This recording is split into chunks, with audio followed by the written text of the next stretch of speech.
Ngampanya daw gihapon si kanhi Pangulong Rodrigo Duterte taliwala sa edad niini sumala sa anak nga si Davao City 1st District Representative Paulo Duterte. Samtang Congressman Pulong mikomento kalabot sa investigasyon batok sa pamilyang Duterte. Ang detalye sa live report ni John D. Esteban. John D.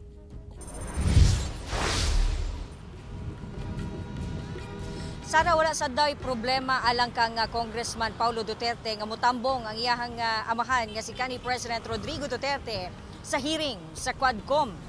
Andam gani matud pa siya nga ubanan kini pero dili daw kini musugot. Gusto unta daw ubanan ni Davao City 1st District Representative Paulo Duterte ang amahang si former President Rodrigo Duterte sa pagtambong sa hearing sa House Quad Committee. Pero dili daw kini magpauban. Kini human giimbitahan ang kanhi presidente nga motambong sa investigasyon sa matud pa EJK o extrajudicial killings sa administrasyon niini niadtong 2016 hangtod 2022. Daan ang giingon ni FPRRD nga andam siyang moatubang sa Quadcom.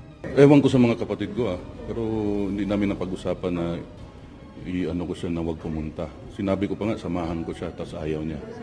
May komento usab si Congressman Pulong sa parayong hearing sa Kongreso batok sa mga Duterte. Gusto niyo malaman kung magkano sila per hearing? Ha? Wag na, joke lang yan. Siguro yun yung definition ng trabaho nila. To investigate the Dutertes. Yan siguro na ang mandato sa kanila. So okay lang. Samtang taliwala sa edad, mangampanya daw gihapon pagkamayor sa syudad si kanhi President Duterte. Usa sa iya mga kaatbang, si kanhi Civil Service Commission Chairman Carlo Nograles, kinsa Cabinet Secretary kaniadto sa kanhi Pangulo. Alang kang Congressman Pulong, katungod sa bisan kinsa ang muatbang sa iyang amahan sa eleksyon. Right niya yun, di ba? Kahit sino naman pwedeng lumaban kay Mayor Rudy. Gusto niya umakyat ng bundok, sinasabihan namin hindi na pwede. Diyan na lang sa, siyempre, diyan na lang sa downtown or at least makita lang siya ng mga tao. Alang sa igsuon ni Carlo Nograles kasi Attorney Migs Nograles, dili sayon ang mayoralty bid sa igsuon. Lahat naman po na gusto magpapili, challenge, no? Wala namang madali, lalo na sa elections. It's really up to the people. I cannot speak for him, but ang kanyang consistent na laging sinasabi, tatlo lang, di ba? Ang choice, ang chance, ang change.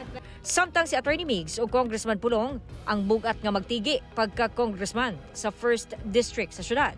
I guess, yung sa akin, I show up. It's hard to say kung anong advantage ko, 'di ba? Depende sa mga tao. Sila yung magsasabi po kung anong advantage ng isang tao. Hindi naman po ako hambugera para sabihin kung ano 'yon. Kung merong dehado kayo, saan kayo dehado ngayon? Sa buhok. O sa pera? Siyempre, wala kaming ayuda. Di gaya sa kanila ngayon. So, tanggapin ng mga tiga-Davao yung ayuda. Kanila naman yan. Sara kay nung duman nga wala makatambong no, si kanhi President Rodrigo Duterte niadtong October 22 nga hearing sa Quadcom. Sumala sa iyang legal counsel nga si Attorney Martin Delgra III nga kinahanglan o pahulay sa kanhi Pangulo kay he's not feeling well. Pero anda matud pa kini motambong sa hearing after November 1. Sara. Daghang salamat, John D. Esteban.